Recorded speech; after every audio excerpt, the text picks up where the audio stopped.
അല്ലാഹു അല്ലാഹു അല്ലാഹു അല്ലാഹു. അസ്സലാമു അലൈക്കും വറഹ്മത്തുള്ളാഹി. ബൈഹഖി റിപ്പോർട്ട് ചെയ്ത ഒരു ഹദീസാണ് നമ്മുടെ ഈ ചാനലിൽ 44ാമത്തെ ഭാഗമായി കൊണ്ട് നിങ്ങളിലേക്ക് എത്തിയിട്ടുള്ളത്. പരിശുദ്ധമായ ഖുർആൻ പാരായണം ചെയ്യുന്നതിനെ പറ്റിയാണ് ഈ ഹദീസിൽ പ്രതിപാദിക്കുന്നത്. ഇന്ന് നമ്മുടെയൊക്കെ വീടുകളിൽ, അതുപോലെ പള്ളികളിൽ ആരും എടുത്ത് പാരായണം ചെയ്യാനില്ലാതെ മുസഹഫിന്റെ അട്ടികൾ ഇരിക്കുകയാണ്. ഖുർആൻ ആരും തന്നെ ഓതി നോക്കുന്നില്ല. സമയമുണ്ടെങ്കിൽ പോലും മുസഹഫ് എടുത്തുകൊണ്ട് ഒരു 10 മിനിറ്റ് സമയം ഒരു ദിവസം പരിശുദ്ധ ഖുർആനിന്റെ പാരായണത്തിന് വേണ്ടി ചെലവഴിക്കാതിരിക്കുന്നത് വളരെ വലിയ അക്രമമാണ്. ഈ ഹദീസ് ഇമാം ബൈഹഖി റിപ്പോർട്ട് ചെയ്യുകയാണ്. ഇന്ന ആദിൽ ഖുലൂബ തസ്ദഉ കമാ യസ്ദഉൽ ഹദീദു. ഇരുമ്പിന് കറ പിടിക്കുന്നത് പോലെ മനുഷ്യരുടെ ഹൃദയത്തിനും കറ പിടിക്കുന്നതാണ്.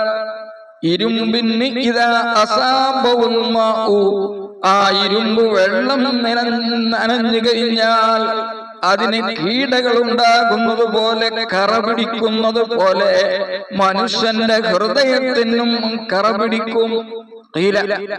ഇത് പറഞ്ഞപ്പോ ചോദിക്കപ്പെട്ടു,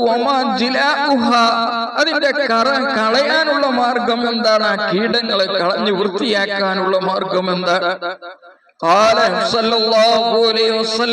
തങ്ങൾ പറഞ്ഞു, ഒന്ന് മരണത്തിന് ഓർക്കൽ, 2 തിലാവത്തുൽ ഖുർആൻ, ഖുർആൻ പാരായണം ചെയ്യൽ വലിയ പുണ്യമാണ്.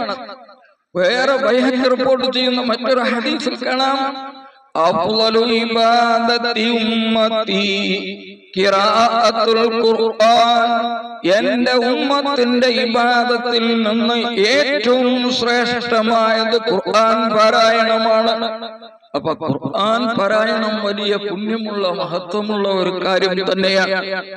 അതിനുവേണ്ടി നമ്മുടെ സമയത്തിൽ നിന്നൊരു ചെറിയ സമയമെങ്കിലും, 24 മണിക്കൂറിൽ നിന്ന് 10 മിനിറ്റ് സമയമെങ്കിലും ഈ ഒരു ക്ലിപ്പ് കേൾക്കുന്നതോട് കൂടെ നമ്മുടെ 24 മണിക്കൂറിൽ നിന്ന് 10 മിനിറ്റ് ഇൻഷാ അല്ലാഹ് ഞാൻ എന്റെ വീട്ടിൽ പോയിട്ട് അല്ലെങ്കിൽ പള്ളിയിൽ ചെന്നിരിക്കുമ്പോൾ ഞാൻ ഒരു 10 ആയത്തെങ്കിലും ഒരു ദിവസം പാരായണം ചെയ്യും എന്നൊരു പ്രതിജ്ഞ ചെയ്തുകൊണ്ട് പള്ളിയിലും നമ്മുടെ വീട്ടിലുമെല്ലാം അട്ടിക്കിരിക്കുന്ന മുസഹഫുകൾ അത് ഒന്ന് എടുത്തു നോക്കണം എന്ന് ഈ ക്ലിപ്പിലൂടെ മാന്യ മുസ്ലിം ജനങ്ങളോട് ഉണർത്തുകയാണ്.